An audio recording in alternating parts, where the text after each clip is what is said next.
Não se isolem da sociedade. Cadu está até suando. Não se isolem da sociedade. Continuem mantendo, selecionem bons parceiros, visitem os parentes, criam boas amizades, vai sempre filar boia na casa da mãe, isso é normal. Continue mantendo um bom ambiente. Procurem, vocês gostam da avó Teresa? A avó Teresa era um baluarte em casamentos. Você não teve oportunidade com isso.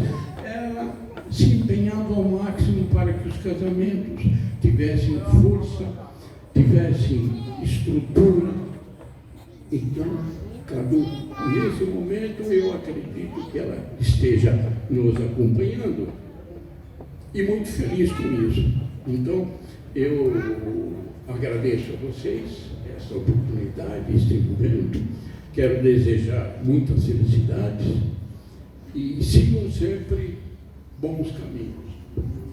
Um detalhezinho, vocês terão a sua vida montada. E aí,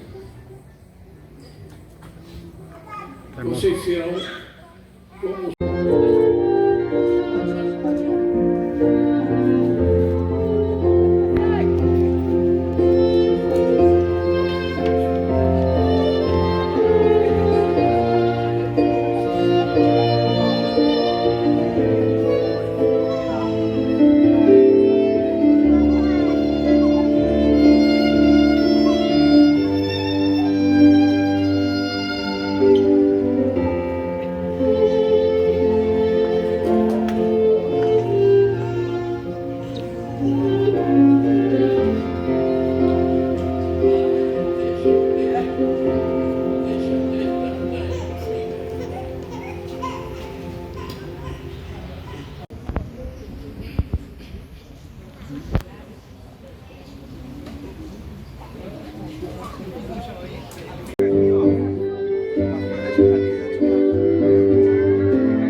Você não gosta, no Brasil você fecha a porta, então me ajuda a segurar essa máquina da vida.